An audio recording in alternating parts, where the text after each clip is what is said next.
নয়ন ভাই একটি পরিচিত মুখ, যাকে আপনারা সকলেই চিনে থাকবেন। নয়ন ভাই তার ভেরিফাইড পেজে একটা পোস্ট শেয়ার করেছে।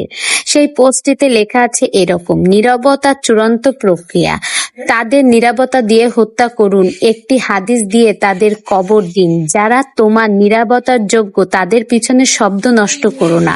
কখনো কখনো সবচেয়ে শক্তিশালী জিনিস যা আপনি বলতে পারবেন তা মোটেও কিছুই নয়, নীরবতা শূন্য নয়, একটি উত্তর দিয়ে পূর্ণ। তোমার নীরবতা এমন একটি অস্ত্র যা দাগ ফেলে না, কিন্তু সবচেয়ে কঠিন আঘাত করে।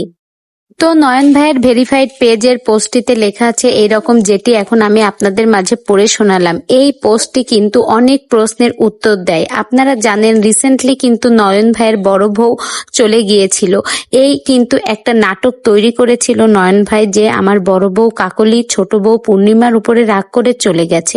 তো এটা জাস্ট সে কিন্তু একটা ফান করেছে, সকলের সাথে একটু মজা করেছে, কিন্তু সোশ্যাল মিডিয়ায় সকলেই তাকে রীতিমতো এই বিষয়টা নিয়ে কিন্তু অনেক রাগারাগি করছে, অনেক ধরনের টোল করছে, মানে কমেন্ট এত এত বিচ্ছিরি রকমের। তো এত কিছু কিন্তু নয়ন ভাইয়া কিন্তু আর নিতে পারছে না। তো সে কি করবে? সে তো আর মুখে কিছু বলতে পারে না কাউকে। দেখুন না, সবসময়ের জন্য তার একটা হাসি মাখা মুখ, এই মুখটা দিয়ে না কাউকে কোনো বেশি কথা বা খারাপ কথা বা কষ্ট দেওয়া কথা বের হয় না। তো এই শেষেমেশ কি করবে? সে তার মনের কথা প্রকাশের জন্য এই পোস্টটা লিখেছে।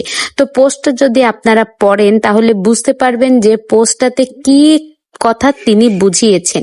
তো বন্ধুরা, সবকিছুই কিন্তু এত সুন্দর যদি আপনি সুন্দর করে নেন, আর যদি সবকিছু কঠিন করে নেন তাহলে কিন্তু সেই জিনিসটা ততটাই কঠিন। তো আমার ভিডিওটি সম্পর্কে আপনাদের মূল্যবান মতামত কি কমেন্ট বক্সে জানান। ভিডিওটি ভালো লেগে থাকলে অবশ্যই একটা লাইক করে আমার সঙ্গেই থাকবেন। ধন্যবাদ।